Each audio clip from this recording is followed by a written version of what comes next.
mais uma vez aparecendo por aqui com aquela famosa cara de... Mas nesse momento eu já estou pensando aqui no dia 17/5 às 6h30. Vasco contra Fortaleza. E será, família, que a gente vai acabar com essa urucubaca ou vai somar mais um jogo? 10 jogos sem ganhar. Tô olhando aqui, né, a tabela do Vasco até a parada para o Mundial, contando com esse jogo contra o Fortaleza, 6 jogos, 4 pelo Campeonato Brasileiro e, claro, os jogos das Copas, né, contra o Operário, pela Copa do Brasil e essa decisão contra o Melgar. Ganhando, consegue ali a segunda colocação e vai disputar os playoffs e ganhando, claro, do Operário, se classifica na Copa do Brasil. Mas olha, complicado, pelo nosso momento, pensar em Copa do Brasil e pensar em Sul-Americana, né? O foco total tem que ser o Campeonato Brasileiro. Mas ontem, cara, ao final da partida, o Coutinho deu uma declaração muito interessante, né? Falando sobre responsabilidade de vestir essa camisa. Jogadores precisam bater aqui, ó, no peito e assumir essa responsabilidade. Eu vou destacar essa declaração aqui do Felipe Coutinho para trocar uma ideia com vocês, além do Thiago Leifert também, né, que narrou o jogo ontem pela SBT, falando que assistiu o Vasco jogar. É triste. É triste. Tô aqui com o meu fone também para reagir com vocês. Uma análise que eu achei quase uma aula do Felipe Bastos, lá na Sport TV, no Troca de Passes ontem, né, analisando a partida, e 2 respostas aqui também do Fernando Diniz na coletiva de ontem, após a derrota para o Lanús. E por que disso tudo? Porque eu entendo que tanto o Felipe Bastos, né, essa análise, quanto ali do Fernando Diniz, essa fala do Coutinho, do Thiago Leifert, cara, vai para um mesmo caminho. Que caminho é esse, Thiagão? Esse caminho é o entendimento da diretoria que na segunda janela, irmão, eles vão ter que mover o mundo para reforçar esse time, principalmente na frente. Principalmente na frente. E nesse momento, nessas 6 partidas, eu até não acredito, tá? Eu não acredito que o Diniz vai, né, promover essas mudanças, mas que elas precisam acontecer, precisam. Coutinho não pode ter cadeira cativa no Vasco. Verratti não pode ter cadeira cativa no Vasco. Esse jogo contra o Lanús foi mais uma amostra da diferença daquela partida que foi contra o Palmeiras. O Vasco perdeu com o erro do Hugo Moura, mas foi a melhor partida do Vasco nessa sequência difícil de 9 jogos sem ganhar. E o que chama a atenção naquela partida, Thiago, foi que Coutinho e Verratti não estavam em campo. Thiago, você tá falando para barrar os dois? Não, vamos resenhar. Chega aí. Agora, alguma coisa nesse sentido tem que acontecer. O time é mole, o time é lento, o time não ataca espaço. E isso, irmão, é muito difícil no futebol de hoje. Mas muito difícil. O Vasco é um time que, de repente, o seu filho de 2 anos, a sua filha de 3, a minha filha de 2 anos, consegue marcar o Vasco perfeitamente. Porque é um time mole. É um time que toca a bola, mas não consegue agredir o adversário hora nenhuma. Então você tem que tentar dar mais força para esse time. E isso precisa ser urgente, já no jogo contra o Fortaleza. Se levar a mesma ideia de jogo, os mesmos jogadores para o campo contra o Fortaleza, sabe o que vai acontecer? É aquilo. Guardo uma pequena esperança aqui do meu lado, mas sem grandes expectativas. Porque tá feio, tá? Tá feio. Mas, Thiago, você falou tanto sobre isso, que o time é isso, que o time é aquilo. Família, muitos desses jogadores não estão entregando absolutamente nada. Nada. Tu olha um Tietê, não consegue jogar. Tu olha um Paulinho, não consegue jogar. O Piton tá na pior fase da vida dele, desde a época do Corinthians, que ele era criticado e a torcida do Corinthians fez carnaval fora de época. O Coutinho erra tudo o que ele pensa. Tudo que ele pensa. A defesa, meu Deus do céu, apesar que ontem, né, foi o Piton que deu o doce. Então, assim, não tá jogadores que a gente imaginou no início do ano, ó, pô, dá pra tirar alguma coisa boa daqui, positiva dali, não estão performando absolutamente nada. E aí, é aquilo que eu falei, cada diretoria mover o mundo pra tentar reforçar esse time, porque senão, irmão, vai ficar difícil, vai ficar complicado.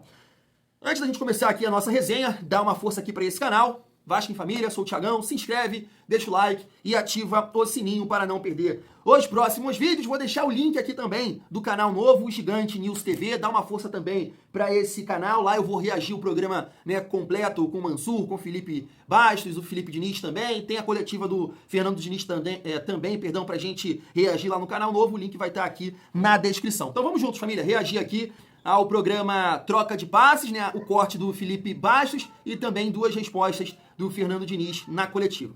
Vamos lá. Falamos sobre um pouquinho do jogo, você teve pouco tempo para trabalhar a equipe. No primeiro tempo, o Vasco trocou passes no seu estilo. Acredito que talvez tenham sido os melhores primeiro tempo do Vasco há algum tempo. Mas no segundo tempo, vimos um time mais cansado, talvez dessa maratona de jogos que vinha sendo reclamado tanto do Felipe quanto do Carille. Um time meio estéril, não conseguindo chutar gol. Como é que você conseguiu ver esse segundo tempo, especialmente esse seu primeiro trabalho com o Vasco 2025? Obrigado. Primeiramente, boa noite. Eu concordo com a análise, boa parte dela, que o primeiro tempo o time jogou bem. A bola marcou bem também, marcou alto, principalmente o começo do jogo, o time estava mais fresco. E o que faltou no primeiro tempo, na minha opinião, foi ter mais agressividade. Que tinha hora que a gente já tinha envolvido o Lanús, o jogo se apresentava para ser mais vertical e a gente continuava tocando passe mais lateralizado. No segundo tempo também, o começo, achei que a gente foi mal. Acho que o gol, quando a gente toma o gol, o time perde um pouco de confiança e aí as outras coisas começa a vir um histórico recente. E o time acho que deu uma sentida. Também a gente teve que fazer as trocas e, por mais que tenha sido só um treino, a gente aproveitou muito o dia de ontem para treinar. Aí tinha uma tendência nas trocas a gente ganhar um pouco de vigor físico, mas perder um pouco da ideia do jogo. E depois da expulsão ficou muito difícil para a gente tentar um empate. Mas eu acho que a equipe, por conta do primeiro tempo e um pedaço do segundo, tem coisas positivas para a gente colher e corrigir as coisas erradas que a gente fez no jogo e principalmente também no aspecto anímico. Opa, tudo bem? Boa tarde, boa noite, Diniz. Primeiramente, bem-vindo ao Vasco.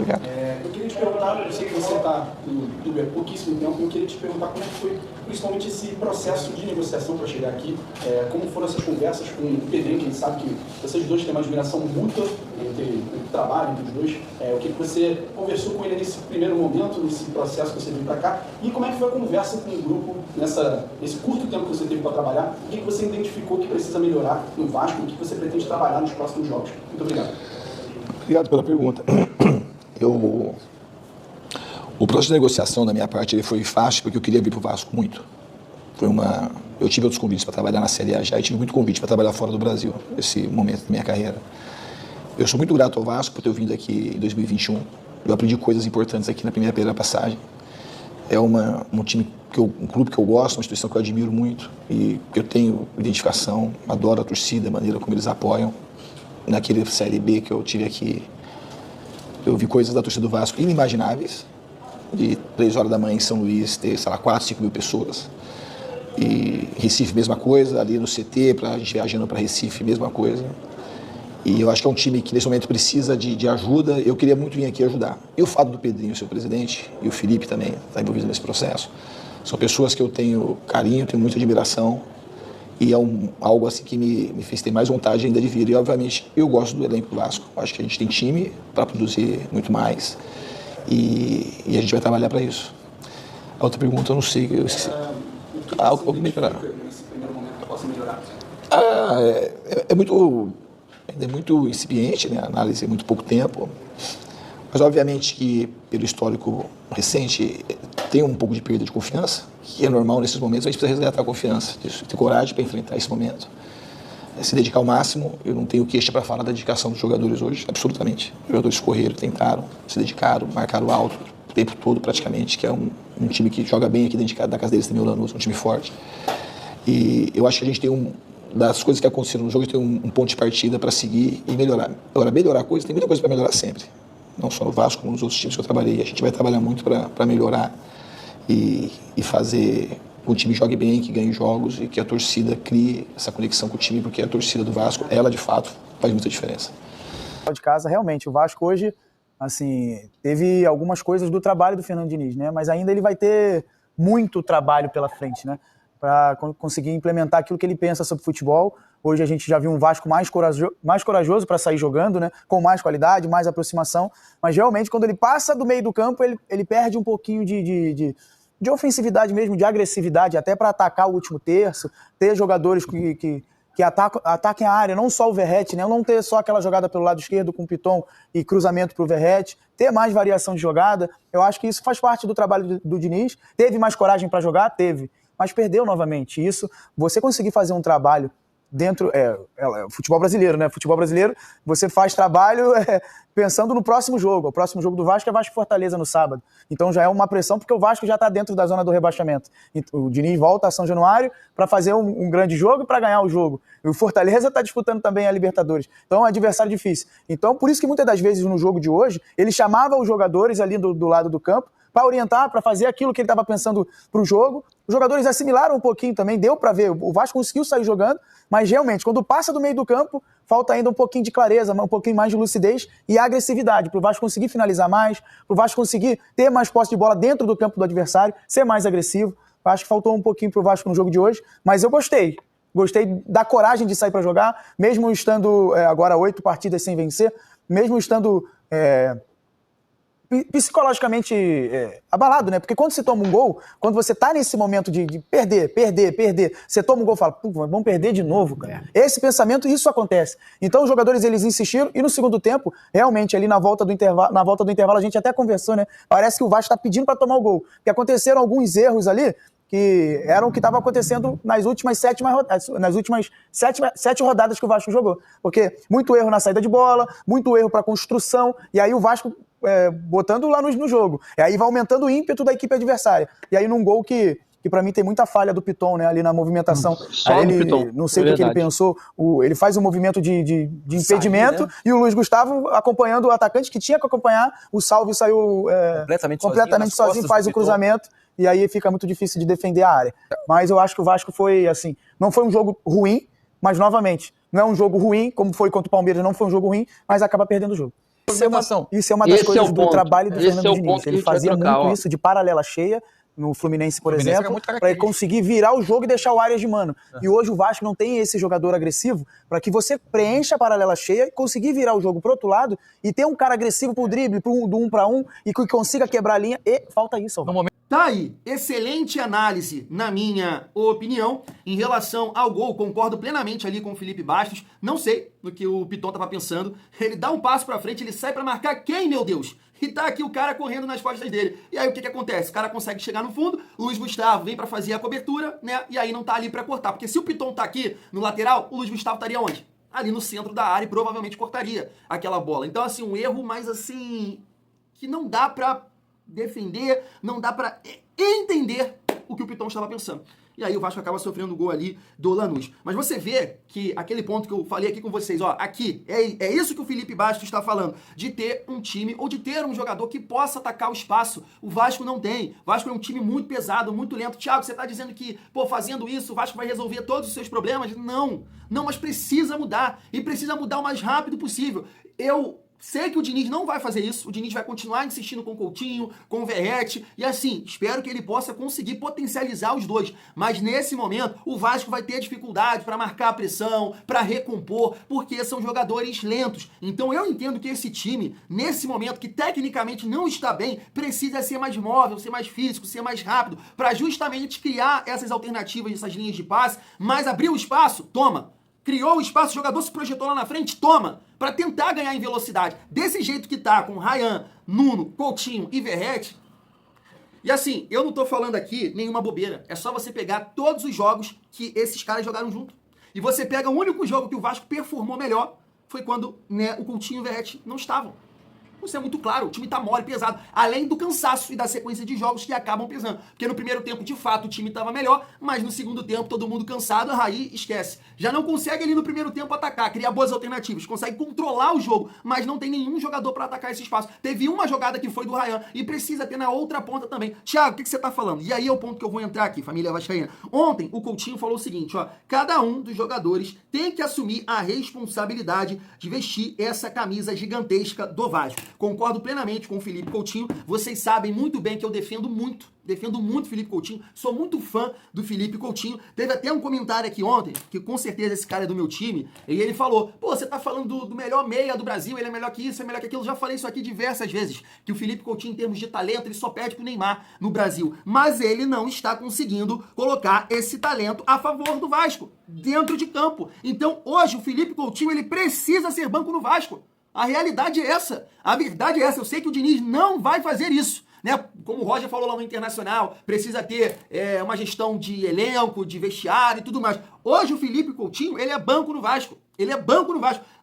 Repito isso aqui, Coutinho e Verratti hoje são incompatíveis. Tá? Incompatíveis, porque não tem jogadores com força física para auxiliarem eles nesse sentido, então é incompatível jogar com Coutinho e Verratti hoje. Essa é a realidade. Eu tô aqui, até o canal na torcida Vascaínos, né, destacou alguns números. Ó, Verratti tem uma queda nos números, e isso se dá ao baixo rendimento da equipe. Verdade. Tá aqui também que o Nuno Moreira faz a sua pior atuação pelo Vasco contra o Lanús, pelo menos aqui nos números divulgados pela SofaScore. Ou seja, família vascaína, já falei isso aqui algumas vezes, eu colocaria o Nuno de armador nesse time. Mostrou que pode fazer isso. No jogo contra o Palmeiras. Por esse lado aqui, já que a gente não tem um Adson ainda melhor fisicamente, né? O Garré não conseguiu se adaptar. É o Lloyd. Thiago, tu é maluco, o Lloyd não joga nada, ele é muito fraco. Mas é o único que corre, família. É o único. Eu não estou defendendo o Lloyd porque ele é bom. É porque ele corre. É o único que vai atacar esse espaço. É o único que consegue fazer isso, como fez várias vezes contra o Palmeiras. Criou boas oportunidades ali. Do outro lado, não dá pra ir com o Adson ainda. Continua com o Ryan. Nuno, Ryan, Lloyd e no comando de ataque, Verratti. Já que é pra barrar um dos dois, não dá pra barrar os dois. Porque, sinceramente, em jogos fora de casa, eu não iria com nenhum dos dois. Nem com o Verratti e nem com o Coutinho. Eu sou muito fã do Verratti. Eu gosto muito do Verratti. Né, fico aqui em diversas vezes falando com vocês como é que pode um cara que não joga absolutamente nada ter um número de gols com a camisa do Vasco. Esse número de gols já tá entre os artilheiros do Campeonato Brasileiro. Eu acho que é um dos artilheiros do ano. Como é que pode? Mas ele é muito ruim. Ele sai da área, ele não sabe nada, ele erra tudo. E por que eu tô falando aqui que é incompatível o Coutinho com o Verratti? Porque tem uma bola ali do Coutinho que ele pega assim no meio campo, aí tem o Ryan aberto aqui, e aí ele tenta achar o Verratti, né? Pra defesa do... Com certeza o Lanús estava esperando o passe aqui. Ele tenta ali. O Verratti tem uma dificuldade de entender as coisas. O passe, ou faz parede, ou se movimenta. Ele e Coutinho, praticamente, eles erram tudo. Tudo que eles tentam juntos. Porque o Verratti, com todo respeito, é um jogador burro. É um jogador fraco tecnicamente. O Verratti é acima da média, dentro da área, bola aérea ou último toque. Quando ele sai, quando ele precisa fazer alguma tabela, alguma jogada, esquece. Então, nesse momento, Coutinho, que não consegue arrancar com a bola, não consegue dar um tapa, driblar, conduzir a bola em movimento, ele precisa aqui, ó, pifar o jogo, né? Precisa achar os companheiros. Aí você toca no Nuno, não consegue acelerar. O Ryan também tem essa dificuldade. O Verratti, você toca nele, é um cemitério de ideias. Como é que esse time é incompatível, pô, nesse momento? Tem que ter, como o Felipe Bastos falou muito bem aí, jogadores que possam, né, atacar esse espaço. E nesse time titular, né, que o Felipe colocou, que o Carille também testou, e agora o Fernando Diniz repetiu o time, vai dar isso aí, vai dar merda. Por mais que o primeiro tempo foi interessante, família vascaína. E aí eu finalizo aqui o nosso vídeo com essa fala do Thiago Leifert. Olha só. O Vasco continua do mesmo jeito. A gente viu, acho que aos 9 do primeiro tempo, uma tentativa de saída de bola muito parecida com o que o Diniz gosta de fazer, né? E até o Vasco se deu bem, conseguiu sair. Eu acho que os jogadores do Vasco têm jogadores de qualidade para fazer essa saída. Isso eu não acho que seja uma preocupação. Mas me preocupa no sentido futebolístico, a depressão do Vasco. O Vasco tá triste jogando futebol. Tá triste. Os caras estão com medo de fazer qualquer coisa, estão com medo de se arriscar, estão com medo de chutar, estão com medo de driblar. Felipe Coutinho tá muito longe do gol. A bola não chega no Verratti, cara. Então, assim, a verdade é que não acontece nada, né? Muito difícil você olhar uma jogada do Vasco e falar, nossa, vai acontecer alguma coisa, caiu no pé de alguém, uma triangulação, muito pouco, e o Fernando Diniz vai ter trabalho e não vai ser agora. Eu acho que ele vai ter que mudar o time naqueles 45 dias da pausa da Copa do Mundo de Clubes, porque não vai dar tempo de fazer agora, não. É isso. E só pra complementar, ele disse o seguinte também, ó. Os jogadores falam muito de confiança. E o Vasco está claramente sem confiança. Está muito claro. Tem jogadores que poderiam ter arriscado, poderiam ter chutado, e eles voltam atrás. Tocam atrás, estão com receio. As coisas não estão dando certo. E os jogadores ficam com medo de tentar, de perder a bola. Está difícil. Concordo plenamente. E é mais um motivo de tudo que eu tô falando aqui para tentar uma mudança. O time não tá confiante, não tá bem fisicamente, então tem que tentar colocar em campo um time mais físico. Tem que tentar. E não cabe nesse time mais físico, de mais força, com o time Verratti juntos. Não cabe. Tem que tentar uma mudança nesse sentido. Tenho certeza que o Diniz não vai fazer isso. Ele vai com o mesmo time contra o Fortaleza. Mas o Vasco vai ter muita dificuldade. Porque não é uma questão só de ter um jogo vertical, de tentar só ficar tocando a bola de lado. Não, é que você tem essa dificuldade de fazer esse jogo. Poucas são as vezes que um jogador do Vasco vai criar esse espaço para atacar o espaço, porque sempre o adversário ou a defesa dos adversários tem mais capacidade física e aí acaba conseguindo recuperar numa corrida ou fazendo uma recomposição. O Vasco não tem jogadores de velocidade, a defesa consegue se recuperar. Então como é que você vai conseguir ser vertical com essas peças, com esse jogo? O único que consegue ganhar alguma coisa na força física é o PH, que tá lá atrás. E ontem nem teve tanto espaço assim, mas é o único que consegue. Então, tem que colocar em campo jogadores com mais capacidade física. Por isso que eu defendo o Nuno tem mais capacidade física do que o Coutinho para exercer a função de meio campo e tem qualidade para isso. O Lodge vai ter mais condição física para exercer aqui na esquerda do que o Nuno tem. Aqui continua com o Ryan porque o Adson não tá bem. E o Verratti na frente. Ou você quer barrar o Verratti, bota o Ryan de 9, Coutinho de meio armador, o Lodge por aqui, ou o Lodge pela direita e o Nuno aqui. É assim, os dois juntos não dá. Ontem foi mais um jogo que Coutinho e Verratti são incompatíveis. Fui.